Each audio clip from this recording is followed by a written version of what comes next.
So guys, ito yung video kung paano ko ginawa yung DIY top box or poor man's top box na tinatawag ko. So lahat ng gamit dito nabili ko sa Shopee. Ayan. So bumili ako ng 4 na U-bolts, acrylic sheet, Thor na camping storage box, tapos net ng helmet. Hindi ko not sure kung anong tawag dito pero pang helmet to yung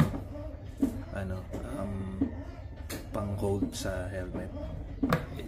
Stretchable siya. Ayan. So ayan, meron din akong tools. Ayan. Dito natin siya kakabit dyan. So, ang ginawa ko, itong acrylic sheet, ayan, kung napapansin nyo, binaluktot ko na siya. Kasi, nakaganyan siya sa loob. Try natin.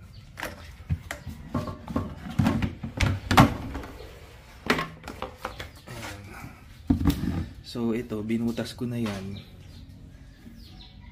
Ito, 1, 2, 3, 4 para dito sa U-bolts. Ayan, kasi dyan ko ilalagay yan. Tapos, itong acrylic sheet nandyan yan para matibay. Medyo ayan.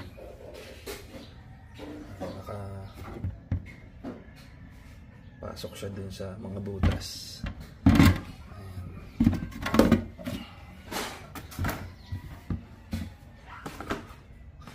Binutas ko na rin yung mga gilid. Ito, para pasukan ng sa helmet net naman. Kasi napansin ko, pag umaandar ako, tatanggal. So, siguro, ayun, ginawa ko, pinutasan ko para at least dun lang siya naka-stay. Ayun. So, tara, kabit na natin. So, kabit na natin dito.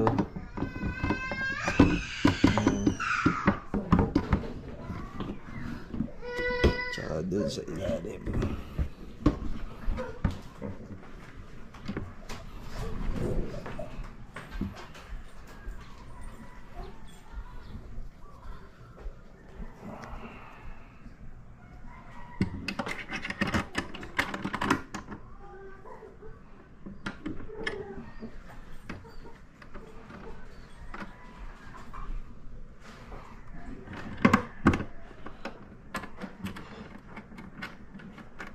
Ito yung nuts.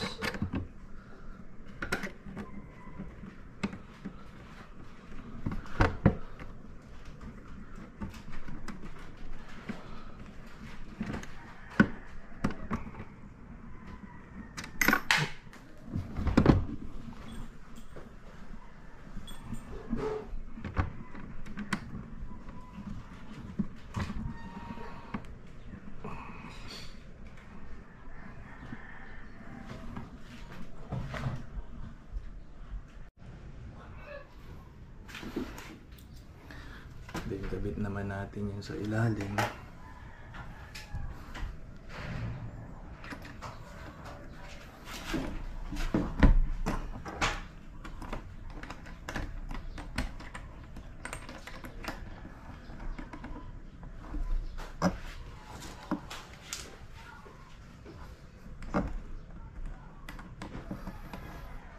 Hindi ko muna hinigpitan. Kasi may mga adjustments pa akong gagawin para pantay sila lahat.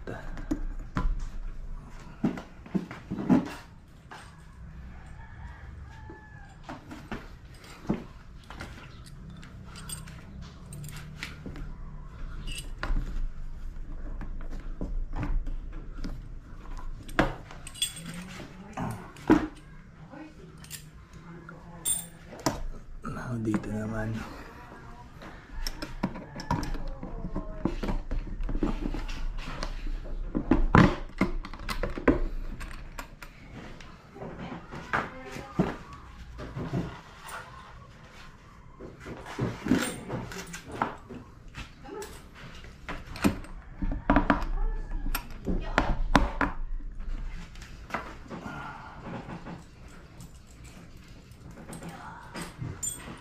Sa kabilang side.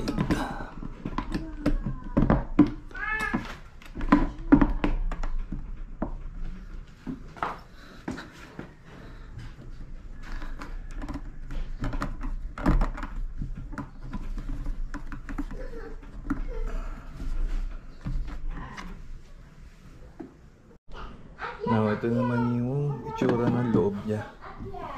Ayan. Lagay na natin itong mga to.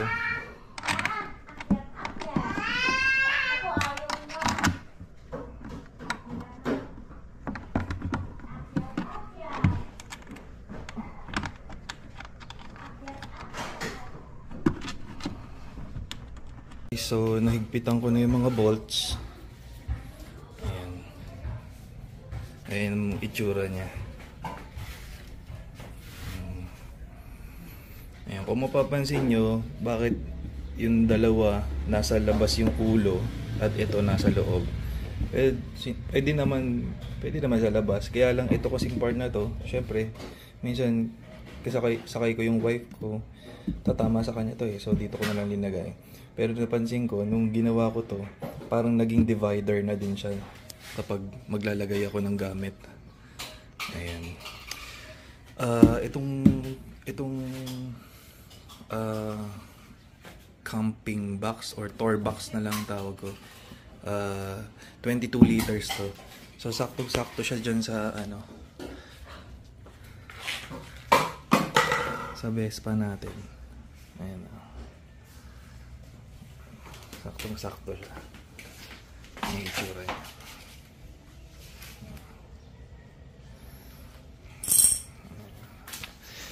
Hindi nga lang kasya yung helmet ko dito. Gawa ng dahil dito. Tsaka hindi talaga kasya. Oo. Ayan, tas ito yung ulo. Kaya dito naman nakalagay. Nagpaplano kasi akong mag-moto camping eh. So, pwede ko siyang sabitan ng siguro, pwede ko ilagay dito yung tent. O kaya camping chair. Yan, pwede ko diyang ilagay. Ayan. Pakita ko sa inyo yung nakalagay na yung, nakakabit na yung, yung net. Ayan, so ito na yung finished product natin. Ayan, nakakabit na yung net. Ayan, ang size nitong net 40 by 40 centimeters. Ayan, so saktong-sakto siya dyan. Ayan ang itsura niya.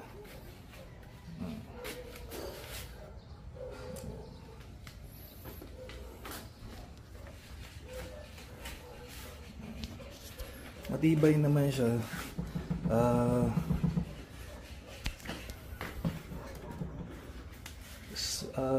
Naitakbo ko na siya ng mga kasi ginagamit ko kasi to siguro mga 30 kilometers nang may laman siyang dalawang Wilkins na mineral water.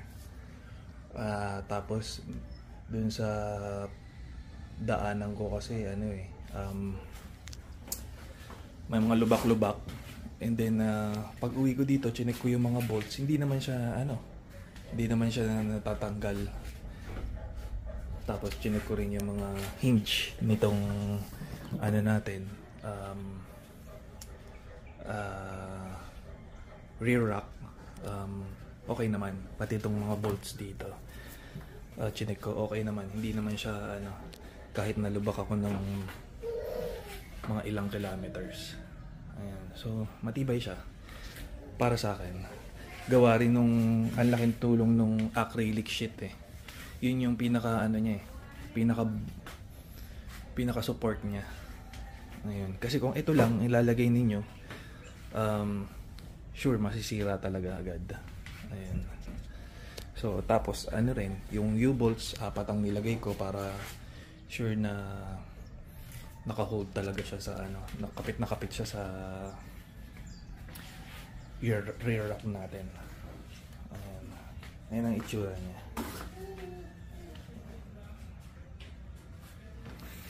Tapos, ayan yung sinasabi ko, binutasan ko yung mga gilid kasi, ayan o. Ayan, para dun papasok yung hook. Kasi, napansin ko, itong lagi yung gitna. Natatanggal pag ano, nung nalulubak ako. Ayan, ito lang naman, tsaka yung kabilang side. Pero, ito, kapit na kapit naman yung mga corners. So, nilagyan ko ng ganun, ayun. Para naka-hold siya dun. Kulang pa nga eh. Siguro lalakihan ko pa yung butas para pasok na siya dun. Ayan ang bottom view niya.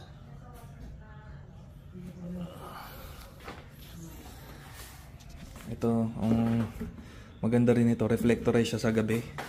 So, pag naiilawan ako, kitang-kita to. Ayan.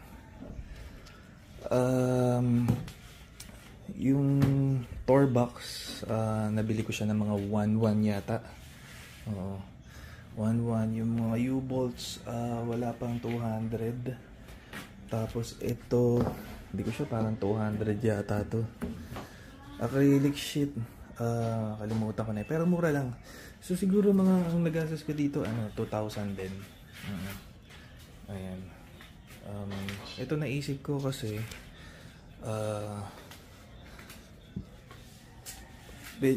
para aesthetic ang dating. Ayan, aesthetic. Pag kasi common na kasi yung mga top box eh.